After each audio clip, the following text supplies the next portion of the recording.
Technically, you can still build it on whatever champion you want, but It happens to be the best on no camp. long range there to get that shot off. All right, let's take another look. No surprises so far, honestly. Because cross-map play, Shen utilization is something that FlyQuest have done for quite a long time. Coming from the top lane, and it allows more of those aggressive plays. If you do have the Shen in the top side, Hai gets into a skirmish in mid lane, ball's instantly there, or Moon is engaging on Rengar, he's got a Shen on his back, and that's definitely a very worthwhile ban against this team. Yep, LeBlanc also joining in, so one of the stronger mid lane picks is going to get taken out, and Galio plus Cannon for FlyQuest, taking out those top laners, at least for the most part for Galio, but it does leave Lee Sin and Elise for Cloud9. FlyQuest have plenty of picks for the jungle themselves, but I mean, Contracts has looked so good on Elise. If they do want to take jungle here, I think Elise is the most obvious pick for them. I do, because I also think that Moon tends a little bit to trend more towards the Elise side of the early game matchups than the Lee Sin side. And this is also kind of a little bit of a blocker here. Let's see though, this does open up, first pick for support, first pick for AD carry as well. They could even just lock in their duo if they really wanted to, but have not really shown that tendency. Well, gonna have Xayah here, so we'll see what else they want to pair with it. More birds? So Gragas for a second. Maybe it is time for the All Bird team. No, probably not. There are enough now, right? I think someone figured that out. For an all bird team? Yeah, I think for sure. Yeah. It might have so been many. You might have you get benches. Yeah, birds on the bench hanging out. Well, there's Gragas for FlyQuest, so probably not a flex, but certainly a possibility there. Ball's looking just fine on the pick, though, in last game. C9 might want to steal something away, but see exactly what they're thinking about here. And we have seen Cannon be pretty successful for Cloud9 into Xayah in the bottom lane, but of course with that banned away, gonna need a different plan as Varus is locked in there. Yep, Varus here for Sneaky. Strong lane phase for him. Poke damage definitely was nerfed, but it's still a bit there. Mostly using the arrows now to proc blight stacks though. Now C9, one more pick to go. 10 seconds here on their third pick of phase 1. See if they want to take away a support. Although Smoothie's pool with 3 bans hitting it last time did seem pretty deep, so probably not worried about any potential target bans. So Renekton instead for Impact is not. Oh, I like to see some Renekton.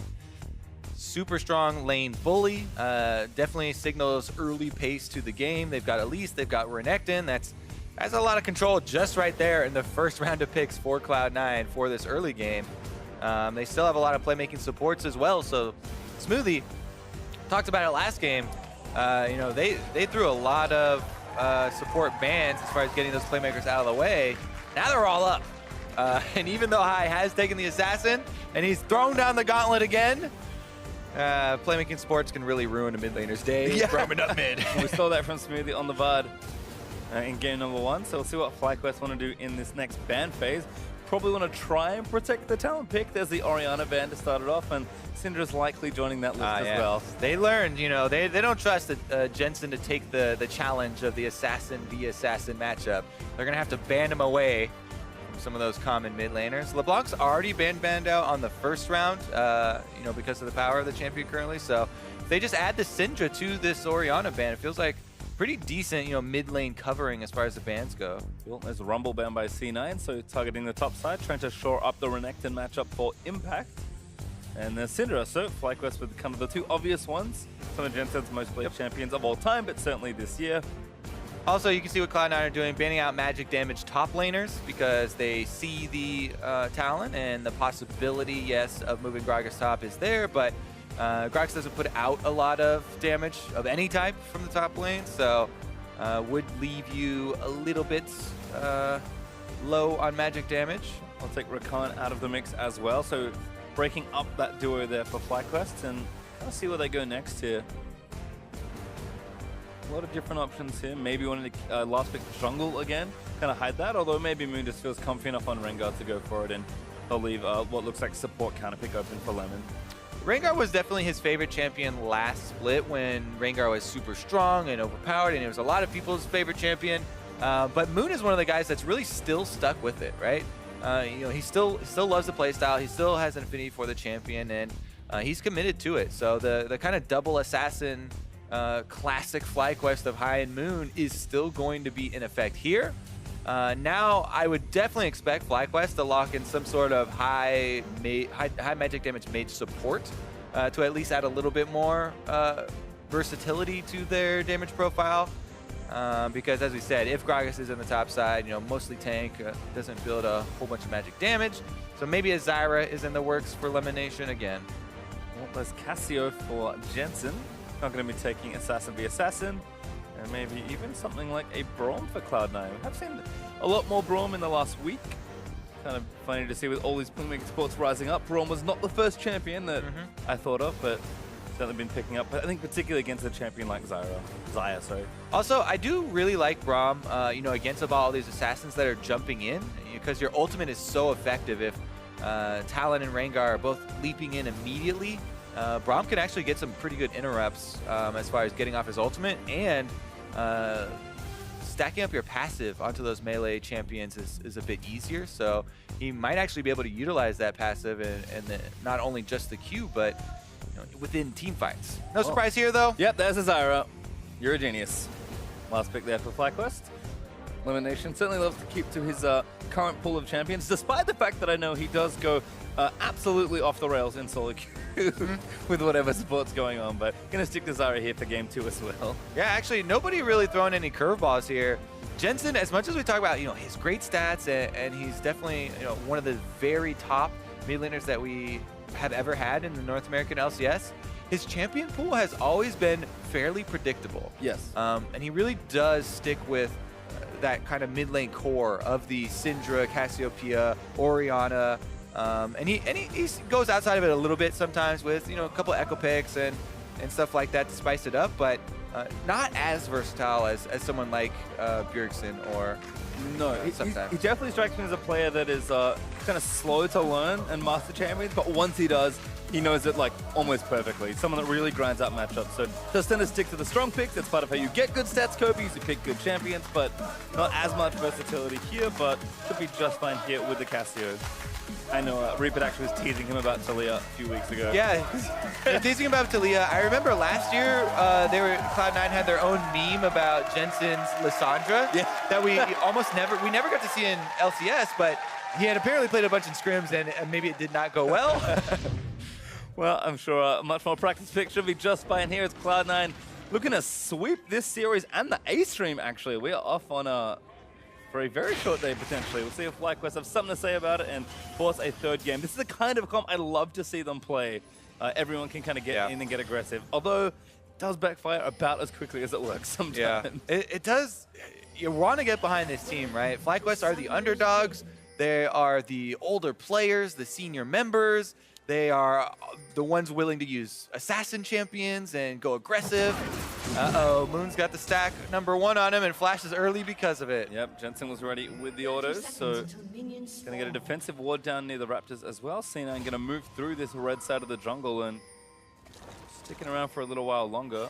See exactly where they want to get vision down. As it's a bit of poke from Elimination. Does actually proc Thunderlord, stealing some of Jensen's money away. Looks like we're leaving now, so C9 just with the one ward, I believe. All right, a couple of counter wards here from FlyQuest. They will get some early deep warding here onto the red quadrant. Minions have spawned. Fully see the... ooh, they're getting more than vision. Yeah, this is riskier, but still vision. They want to harass the duo as they're heading to the lane to get a health lead here. They got a little bit. Yeah, not too bad. Don't get tagged by the Q either by Smoothies, so a very small win, but one nonetheless. Elimination even gonna try it again, perhaps. Oh yeah. Just waiting to see who moves through. Smoothie, they almost regen back up. Pretty tanky on the Braum and should get health back once he starts proccing the targets. But Turtle is early to the lane, gonna start AoEing it down ASAP. Yeah, maybe like a 70 health lead or something to start the lane, but Elimination gets a pretty bad trade on the way back here and loses more than that. Zyra is powerful, certainly very squishy. We saw that in the last game when Jensen Syndra got a little too far ahead for comfort, but gonna have to be careful in the trades as well. All right, since we so rarely see the Talon, I want to talk a little bit more about the Talon pick because it's definitely one of my favorites. Super exciting. Explosive assassins are, really fun to watch. You have to keep your eyes on those passive stacks. You can see one on Cassiopeia right now under her feet because you go fishing for those stacks with the W that he's throwing out right now, and once you get 2 of them, you have to actually worry about the all-in from Talon, even early in lane. He has the Ignite, and if you jump in with the Q and proc those, you have a lot of bleed land damage too. Here goes Moon though, again, an early visit top onto Impact. I mean, Impact's just trying to get the trade killer, I think, but Balls is going to wait it out. Moon able to go first blood. Impact just pushed up so far there. There it is, Moon. I don't think he had an early ward kill, so it was a experienced Quint that would have had to give him the extra edge for this Raptors red scuttle route, which we have seen over the past year, you know, really crop up every now and then. But I guess early ganks up top, you never expected a second time, bro. He's not going to do it again, surely. Did it slightly differently, but still a similar result there for Moon. In fact, even better, grabbing first blood this time around. Impact rocking the SKT skin, did TP himself back up towards the top lane, but as aggressive as he wants to play, he's going to have to be a bit more careful when stuff like this happens. Yeah, I mean, it's so early in the game because of this route and because of the probable experience rune that Moon is running. The Impact, again, doesn't expect it, but you have to say, Moon did it last game. He's shown this willingness, and you need to have more respect. You know, put your control ward down 2.5 minutes. Rather than wait a little bit longer. But again, Impact was pushing up on the Renekton. You want to take advantage of that lane, and you can tell he's absolutely smashing in CS. Ooh, good start going to elimination. Exhaust down as well. Contract with a beautiful stun, and he'll get the kill. Ooh, ooh, ooh. Zyra, as you said, Pastry, squishy and very vulnerable with no flash. So good move again from Contracts. And even though Moon starts out with the first blood, Contracts is very quick to fire back yet again. You know, he knows that the Rengar did this very early clear to the top side, so he has full authority to move on the bottom side of the map, press some wards in, and go for the gank on bottom. Yeah, Contract just moving so swiftly between these different objectives, as we'll see. Lemon already in trouble when this starts. Yeah, I mean, they already blew the flash earlier from Lemon Nation, and so it's very easy for Sneaky to make his flash, and as long as you hit that Q, allows Contracts to also follow up with his flash. Flash scoop from Smoothie, able to grab it, so nice and accurate there with the bronze. Sneaky there holding onto his summoners, and this push lead's actually turning into a pretty big minion lead as well for Cloud9. Pretty much 20 ahead with this move towards the turret. Total elimination under fire as well. Keep throwing arrows into elimination. And he's still vulnerable for 2-3 minutes. Moon might be looking topside again. Impact does take the blast cone out of the jungle, so Farming plants. cutting off one potential path maybe. Still action here on the bottom side, while Turtle now the target, but does get the feathers out of just move the Ignite onto Lemon. That forces the heal out of Sneaky. A little too far on that 2v2 maybe. Slight advantage in summoners now for FlyQuest. They have the extra heal to work with. Sneaky and Smoothie just want to push this wave back here to get it to reset. High actually. Oh, Jensen going so aggressive. Maybe look for the flash. Once they get the solo kill, we'll grab it. Ah, the dangers of playing that melee matchup. Jensen with the poison on High, and he just gets caught out in the middle of the lane. Woo! Again, it looks like it might be a painful game here as Cassiopeia can kill really well. Very fancy from Contracts calling his mid laner up, but Moon actually already bailing just in the 1v1 total, still taking poke.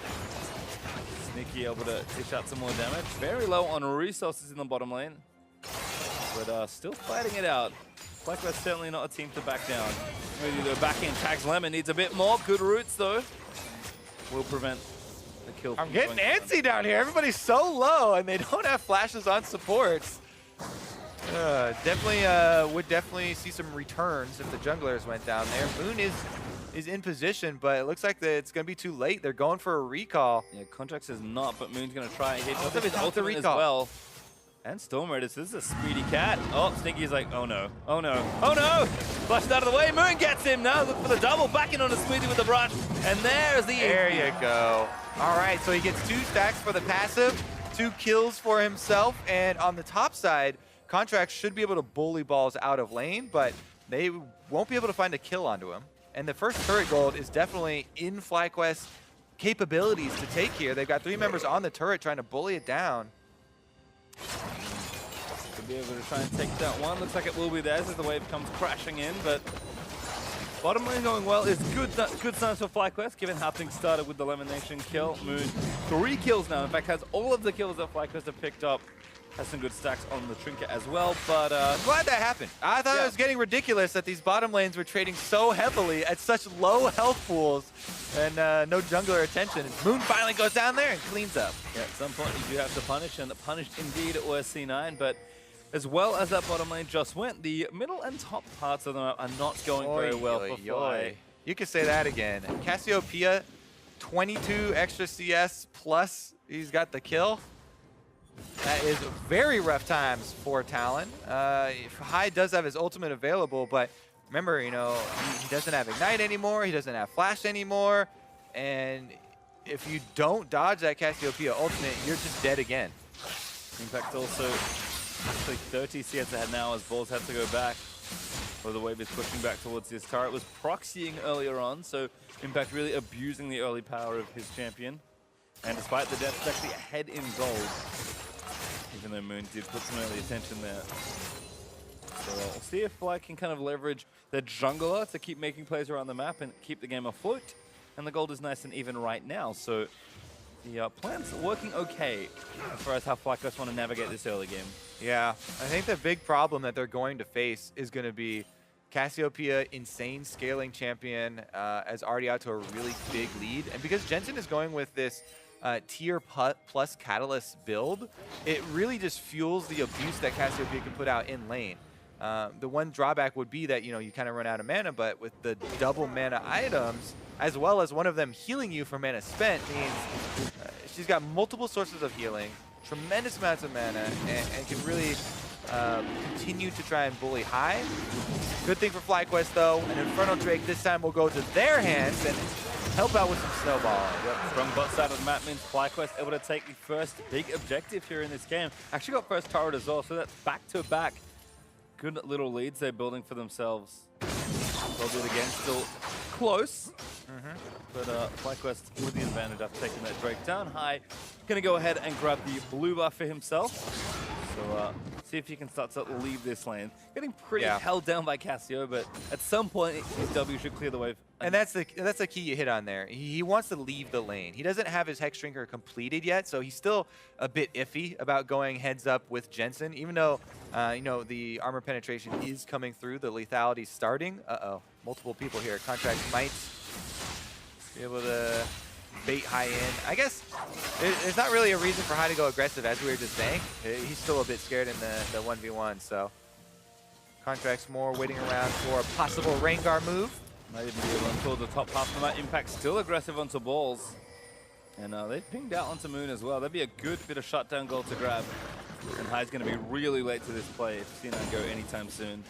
Yeah, Lemon is also roaming through the jungle, so Cloud9 actually looked like they were indecisive here. They weren't sure if they wanted to go for a kill on Lemon or, you know, help out Impact here on the top side. And in the end, Contract and Jensen kind of abort mission there, and they pull off of the top lane pressure. I think that's actually quite good for FlyQuest that they avoided some confrontation up on that top side. And Lemonation is starting to get back some vision for Balls to try and help him out, because it's rough going up there versus Renekton, left all by yourself. And then if Elise continually visits, it's super scary. One of the best dive combos in the entire game. Really nice roam there from Lemon. Smoothie was kind of making his way up, but was in mid lane by the time Fly was setting up that counter play. Instead, they'll push back down the bottom side, and looks like FlyQuest going to finally get Balls out of his horrible lane.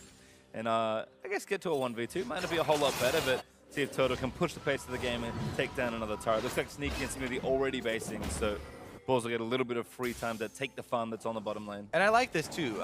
Looking at the macro play here from FlyQuest, they have the turret lead, they have an open lane here, so while Renekton wants to push up and continue bullying the Gragas, he has no safety to walk back to, right? There's no turret for him. So FlyQuest with this Rengar pick can threaten multiple lanes if Moon doesn't show. And if they can control the vision here, which might start to balance it out and might help out with you know, the CS numbers for multiple lanes at once. Currently, though, everybody's congregating around the Rift Herald. Fly again do have everyone pulled here pretty quickly, but C9 own the speed shrine and have a ward in the pit also. So FlyQuest going to need to do a little more vision denial if they want to get true coverage for themselves around the objective, so no force just yet there. That impact back onto Vols. Good little body slam there to prevent some of that damage, but Renekton's still chasing, gonna dice through, and Vols getting tankier, but it's gonna take a little while longer till he's really safe from all this. Yep, Impact trade. saw Rengar up on top side when they were fighting over those wards, so he knows he can go aggressive in the trades. Nice stuff there, and Moon again, kind of back to farming after those 3 early kills. C9 now setting up their own play, gonna move Jensen up towards this top side, look for a dive, great off from Sneaky, lands in on, gonna try and grab himself the kill, does do so! And we're only 3 away. Zyra, such a juicy target. See if Cloud9 can pressure this one down. Turtle actually stayed around for a little bit, but yeah, Contract still being here makes it very dangerous. Meanwhile, bottom side, Moon has gone down there to punish Rengar, but Rengar is Renekton, but Renekton's already gone, heading for a gank onto High. Oh, nice off from Jensen, but Impact's here also, gonna get the stun chained in as High goes in Viz. Yep, off to the far side of the way. Oh, into the Raptors, could be problems, but able to dash over the next wall towards safety, relative safety. Yeah, parkours away. Meanwhile, Cloud9 did get the turret there, so they were able to get an objective during that time, and because they can bully High out of lane, now the mid lane is pushing up as well. Looks like Balls and Moon both showed there, so Jensen's gonna leave, so watch this one again. Just great off from Sneaky. Yeah, just accuracy. Every single skill shot from Cloud9 hitting, and there's no choice for elimination there. He's toast. Yep, dies quickly, does burn the ultimate, but not enough to save his life, and can be tough being a Zyra in-game, especially when you start to fall behind. As the red buff over to Contracts, I believe. I think that's one expiring for Moon. So no, still successful. Contracts able to defend his territory. Yeah, nothing gained back for FlyQuest on the bottom side of the map during that Cloud9 3-man roam up to the top side. So they're feeling pretty comfortable about that. This game is much more winnable for FlyQuest than the last game, though. They're so much more happier with the way this early game has gone. Even though Jensen is beating up on High a little bit, High with roaming around and with Jensen roaming around as well, catching a bit of backup in CS, and High starting to get to his bigger lethality items now. They can try and threaten some side lanes and roam around. I mean, some of the kind of scaling built into especially Cassio might be a cause of concern for FlyQuest, but in general, I agree with you. I think they're a team that's so good at forcing engages in the mid game, and we saw when they were behind, they did do that in game 1. So if they can find the angles, clear that vision, or just straight up brute force some exchanges, should be fine to get things going. But C9 are doing a nice job controlling the pace of this game, although Jensen play might be in trouble. High gonna leap in. Jensen does flash out of the way. They're still chasing their balls, actually gonna line up the next bit of CC, but C9 move back towards the safety of their turret. Crucial summoner there is, the Jensen Flash. He is the main carry here for this team. We'll see if FlyQuest can actually punish, though, because they did. Oh! Contracts looks for Lemon, really accurate, and the great flash from Lemon's going to keep him safe. Good heads-up play there from Contracts, and now again, tempo back to Cloud9. Teleports are available for the top laners if they wanted to try and collapse here, but as you can see, Wild Turtle still split pushing on the Xayah in top side, and he doesn't have a completed item yet, to the Blade of the Ruin King that Sneaky's already finished with, as he heads back up to try and take the rest of the minions and the Rift Herald. Yeah, now C9 again kind of counterplays an initial play, go for something, burn a flash, and going to force themselves onto this objective. Just all the lanes pushing in the wrong direction, really, in the top side of the map. The Cloud9 able to take that Rift Herald down. Dragon for Rift Herald, maybe? Russian Drake is up. Fly already got the first Infernal, so you can look to get 2 Drakes in a row here. Moon and Ball's already there, so it should be an objective trade. As everything irons out. Ooh, good stun again onto High. Oh no, he's grounded. Caught the miasma. Does ulti himself out for a bit of extra speed. But that's moving with a flash ulti. Tags High, exhaust is down. Strangle goes to Lemon. But he dies to Jensen just as it knocks him up. Zyra has to play so much more safe than this. Contracts. Oh, good balls. He's going to get the knock up there into Moon with the alley-oop. Jensen still chasing, but nice trade from FlyQuest. Wow, Balls comes in to save the day right there and scrounge up a kill for FlyQuest.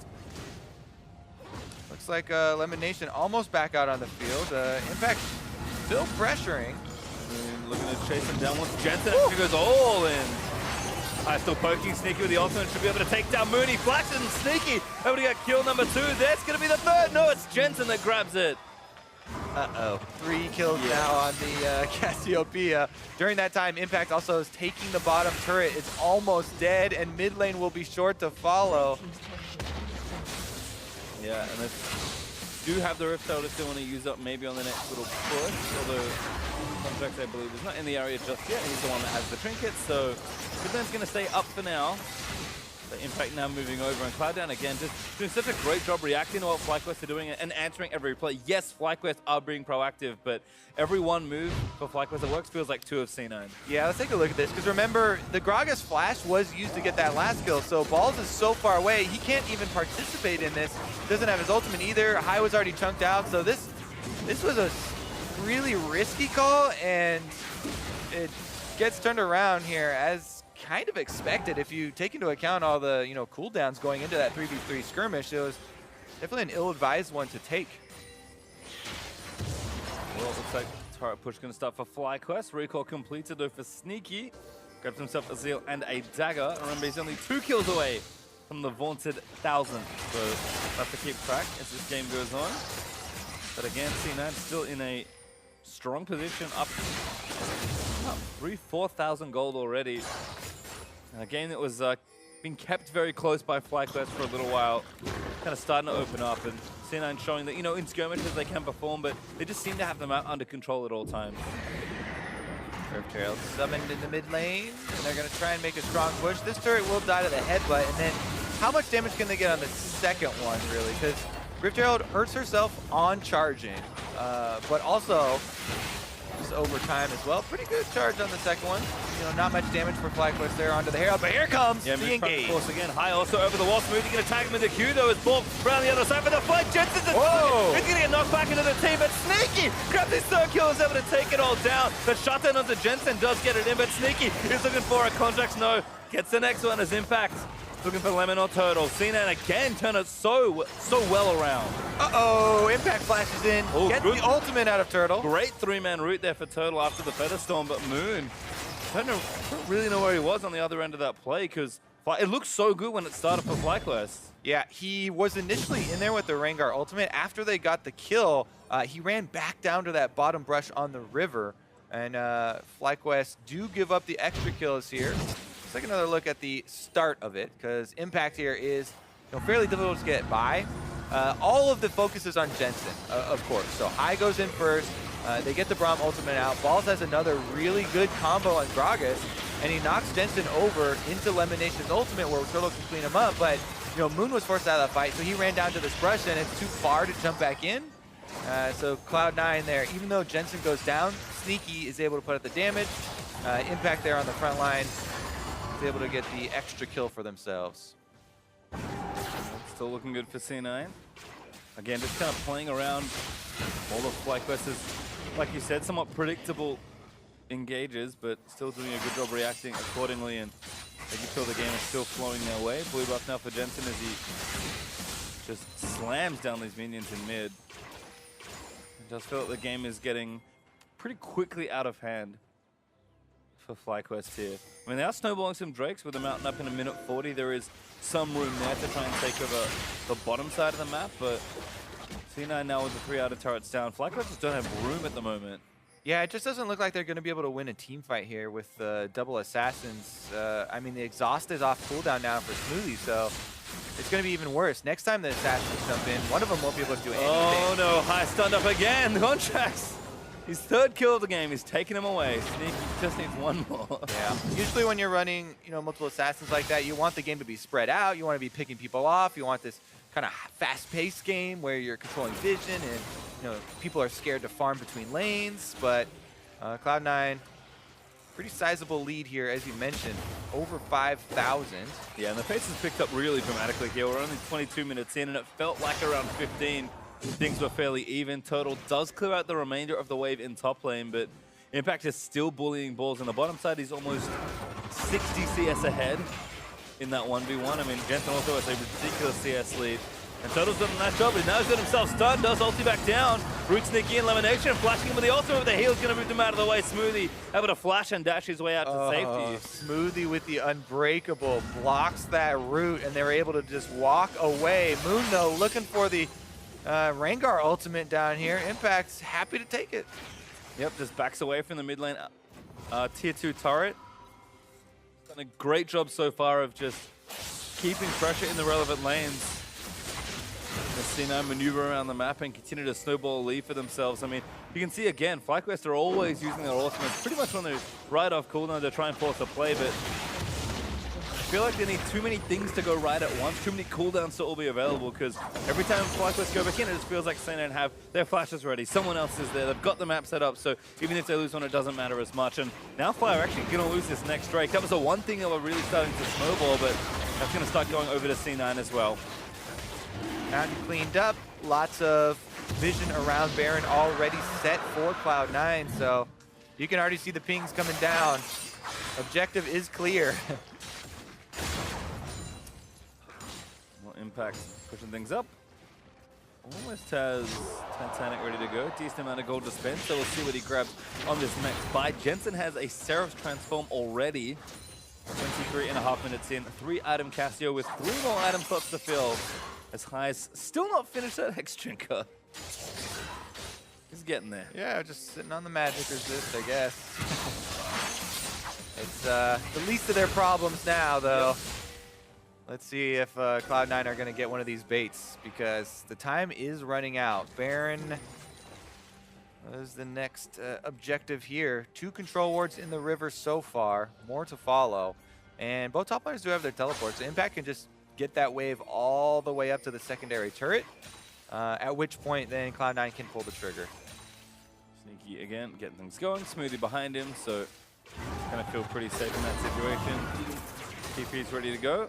I would say that at this point, you know, that's when Cloud9 are spread out, and that's when you kind of want to jump on them with the Rengar, Talon, Xayah, but they're so far behind right now, and they have so little vision.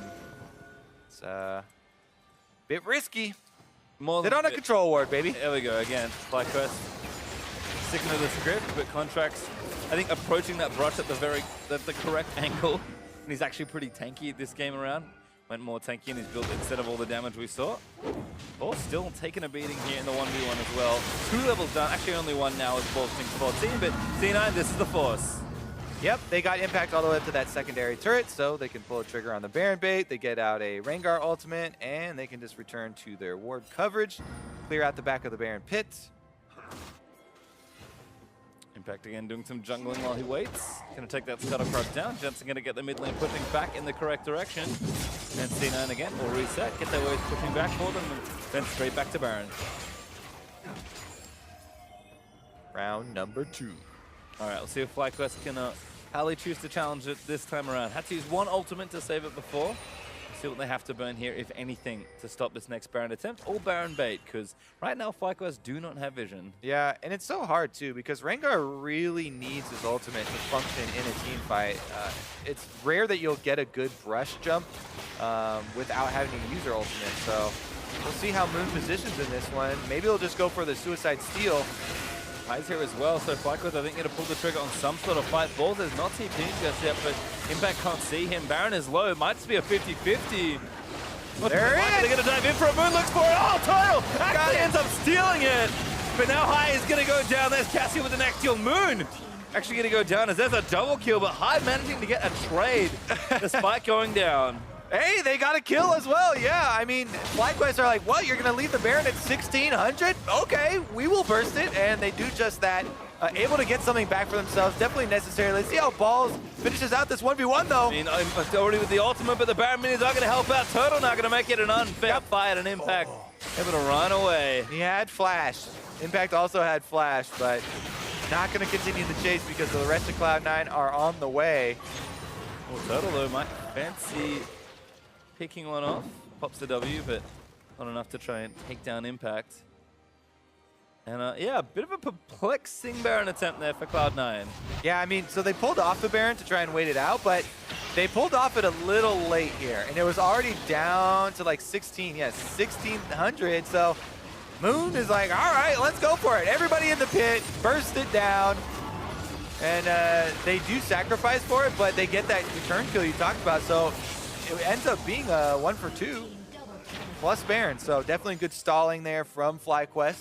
They bought themselves some more time to work with, which they can use to figure out a way to get back into this game, right? You know, they need to still work with those picks and kind of try and spread Cloud9 out, because the direct 5-on-5s front to back team fighting where both teams are equally positioned is very difficult for them to win currently.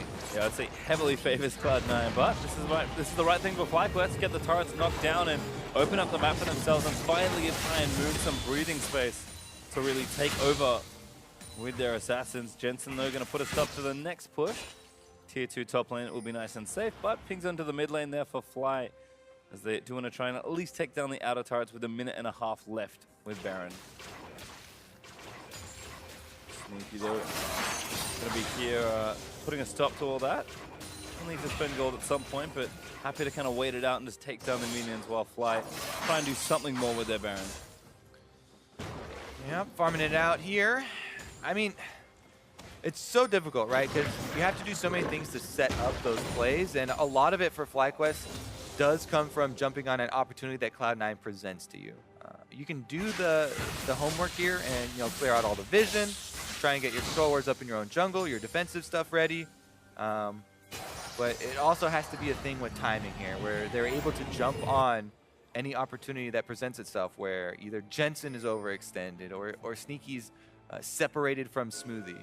And to Cloud9's credit, they've done a really good job of minimizing any opportunity that FlyQuest have. There are always windows that you kind of have to open, no matter how small, but Tina are doing a really good job of keeping them very tight, and FlyQuest just don't really have any sort of lead, or more importantly, vision to get out and really take advantage of those opportunities, even when they are presented. So he's gonna run it down on impact then. Tina, and they're gonna start the team fight. Elimination looking very vulnerable again. Balls, he's not gonna get some with the cocoon. Great cast there, knocks them all back as the Strangler Claws tries to disengage with Smoothie. Flash ultimate tags too as he does get balls and Turtle. Context down into the front line. A sneak and a rampage, there it is! Kill number 1,000! Hey! Congratulations, Sneaky. You joined Double Up and Wild Turtle. Oh, and now C9 might even cap it off with a win. That's another kill as they chase down Lemon. Knocking down turrets while FlyQuest have the Baron Ball. Yeah, so that was a play. FlyQuest went for a chase while High was split pushing. A little bit mixed signals maybe there. Cloud9 take it though, and they're gonna take this one inside the base. Yeah, Sneaky with his GA. Fearless as he shoots down the inhibitor. Moon looking for an assassination. Jetson says no. Miasma's down the entire choke point. High, oh no, do not get stunned. There he is! Gonna be another one. Tries to sneak out the back. Sneaky unstoppable. As Contracts does repel out of the way. That's 1001 now, come on! Smoothie gonna block it. Unfortunate timing. And there's the inhibitor down as well. I mean, like we said, Baron did give FlyQuest something back into the game, but C9 was still in such a commanding position, and it doesn't take very much to reopen the game back firmly in their favor. Now 7,000 gold ahead. Yeah, I mean, so FlyQuest there, you're kind of walking this very dangerous line where you don't want to let up pressure. You don't want them to be able to go answer High split push, but they chase really far here on impact, and there's no possible way that High can ever join this fight, so they're all in scramble mode trying to get out. Too much damage on the balls, and he ends up going down to that arrow. Look at that, very nice snipe. Stylish 1000 skill, I have to say, for Sneaky. Certainly a man of Varus and Ash for many, many seasons, so I think suits him as Impact then dives Lemon Nation, who has been the recipient of about every bad situation in this series. It does happen when you play support Zara. Man, that's rough. Yeah, he is. I mean, he's the Banshee's Veil. He's aware of how bad the situation is. There's just not a whole lot he can do about it, unfortunately. Trying to get some vision for his team to work with as well, but again, the area that they have to play with closing in. Cloud9 taking over. Now that the bottom lane is pressing in with super minions, they switch up top. Should be able to clean up this secondary turret and then force onto the second inhibitor. Yeah, I've kind of just stopped keeping track of the items in C9's inventories because I know they're getting There's further more ahead, of but, them. I mean, so. the breakpoints just aren't really relevant at this point because the comp's already got so much built-in power to it. FlyQuest just need either a mistake or some really, really clever engages to try and break something apart here. Moon again, he's going to try it. FlyQuest have the panache to go for some sort of play, but he's rooted down at Contracts. He's on a killing spree, the Contract killer himself as C9 going to knock down this turret. All right, they're inside, working on number 2. How quick can they pull it off? Impact actually splits away from the pack to chase high. He's doing a whole lot of zoning. Almost the entire team's pulling away. He already wants to get the wave prepped here in mid. C9 gonna sneak through the base gate, or at least attempt to, but just waiting for the wave to get in the right spot for them. Impact will eventually have it in a fly. Like, all right, I guess I try and all in you, and Impact's like, that doesn't hurt. But your Nexus is back here, haha. It's all a ruse. Nice misdirection there from Impact. Stun lands. Nabs Turtle. Ooh, that was wide from Smoothie. Tries to give him the chair. High's dead, by the way, so he got solid out. Another Nexus turret are going to start falling. It's kind of just crumbling for FlyQuest. Much like their base. The stun lands in, Turtle gets chained before his ultimate can go up. Ball is going to be the next target as Impact going to grab himself a double. Ball going to be the next one as Impact with a triple kill to finish it all off. There's only one left. Moon back to his fountain. Sneaky tries to shoot him down, but another win for Cloud9, looking a little bit better. 2-0 over FlyQuest.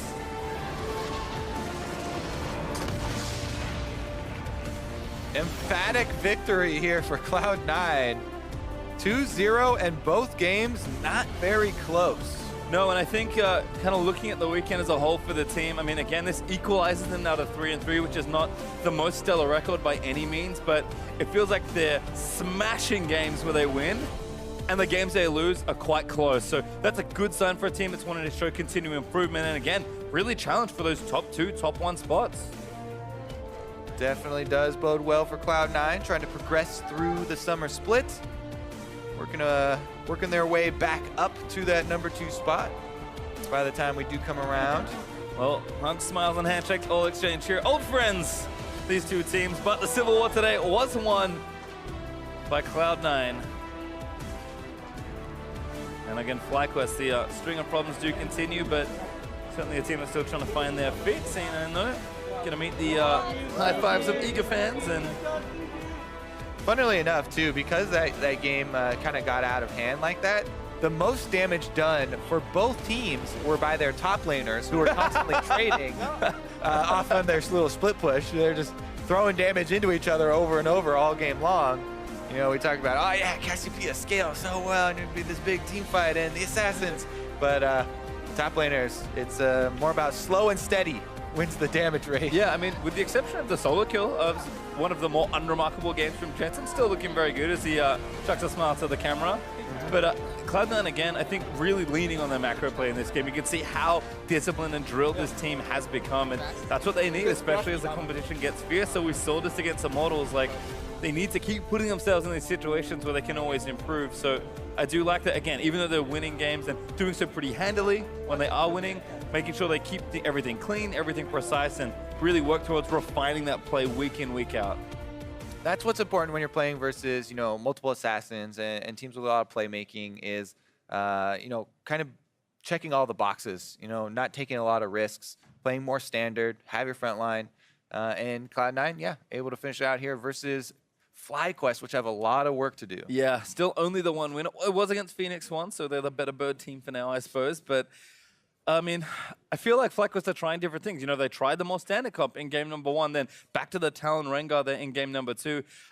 I don't think you can pin individual performances, skill, or even champion picks really on the reason FlyQuest are winning. I mean, at some point, your style kind of gets figured out, and I feel like halfway through spring that might have been the case, and then they had that miraculous run through playoffs, almost clinching third in a very dramatic best-of-5 there in Vancouver. So I don't know exactly what's wrong. I mean, again, I think we'll learn a lot about these teams as we push through the season. Everyone has had issues to start off the first 3 weeks of the split, but FlyQuest, they know themselves that something's kind of a little more deep-seated perhaps in the team. Yeah, they have been struggling with it for a while, still working on that process.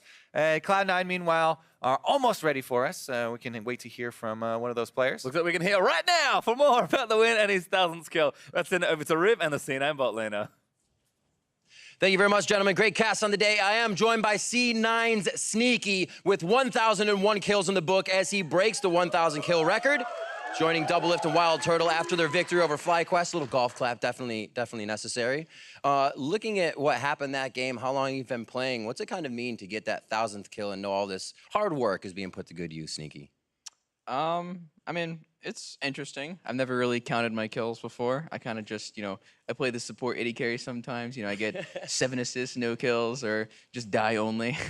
So it's interesting to see that I get 1,000 kills, because there are some games where I get a lot, but I think Jensen actually gets the most on the team, I'd say. He almost always has the highest kills in the league. So I was wondering if it was going to happen. There was like a double kill at the Baron and then slowly, but it did come in for 1,000. And what kind of, is there anything that goes along with the team having fun during that? Like give Sneaky this one, take this one away, make sure he doesn't get it? Or do you guys just play the game out? we didn't really think about it that much this game. I know the last game versus Immortals, we were thinking about it a bit, but I mean, we kind of just lost the game, so it was a lot different. But in general, there's not really much of like, you know, give me this kill, unless it's a pinna. Then it's like, give me the kill. Of course, of course. Speaking about that strength of C9, you guys do have a Dignitas matchup next week. They're in the top 3 right now. How are you actually feeling about that match? It's pretty interesting. They brought on, what was it, Altec and Adrian recently. So I don't know if they're going to use them, but should add to their arsenal of people. And I don't know, the standings overall are just really weird this split. Like all the teams that were in the bottom half last split are just in the top half this split. So I don't know. I think we just need to improve our own game in the next week coming, because we had some pretty shaky games versus Immortals. And I don't know if it was just them playing well or us playing bad. I know we played bad a pretty good amount. We had a lot of just issues within the game that we can try to fix. All right, I want to step back to this game for one more moment. Called the Civil War. Everybody always has fun in this one. FlyQuest versus C9. Kind of what's it mean to you guys going up against High and the old team in this matchup? This match wasn't as hype as the other one because, you know, last split we played versus FlyQuest. I think we were both like 8-0 or something. It was really tense in the top of the standings. But this one is kind of like, oh, you know, both teams shit in the bed. So it wasn't as intense before, but it's still fun to play with old teammates. All right, Sneaky, off the cuff, kind of a fun question at the end. It is the Civil War between you two. So if you were a superhero, are you Captain America or are you Iron Man in this Civil War? We'll go with Captain America. All right, there you go. Sneaky fighting for an A and the victory over FlyQuest. Congratulations on the 1,000 kills. We're going to throw it to the analyst desk to break down the rest of the day. Thank you very much, Riv. Sneaky hitting that 1,000 kill mark, 1,001. Just has to one-up it if he will. But the 2-0 victory here coming through for C9 in pretty dominant fashion. This, at the beginning of the day, we were talking about C9 wanting to return to form. This is reminiscent of that. I think it's exactly what you wanted to see. Pretty dominant overall, both in laning phase, team coordination. The drafts were pretty solid overall, and you know it's a good bounce back game after what happened versus Immortals. But to keep in mind, you know we think Immortals is a pretty good team now, right? And you know it's no longer like, oh my God, how'd you lose to Immortals? It's pretty understandable given how good they look. Talking about the draft though, interesting thing over for FlyQuest is that jump back to the Rengar for Moon. I mean, this is a pick that we knew he had a lot of comfort on throughout spring and has put up some pretty stellar performances on the champion at times. And this time around, right out the gate, it starts very well for him. I mean, a really nice jungle path through to get an early gank into the top lane, level 3. We'll take a look at that in just a moment as he really ripped through some kills early in the game.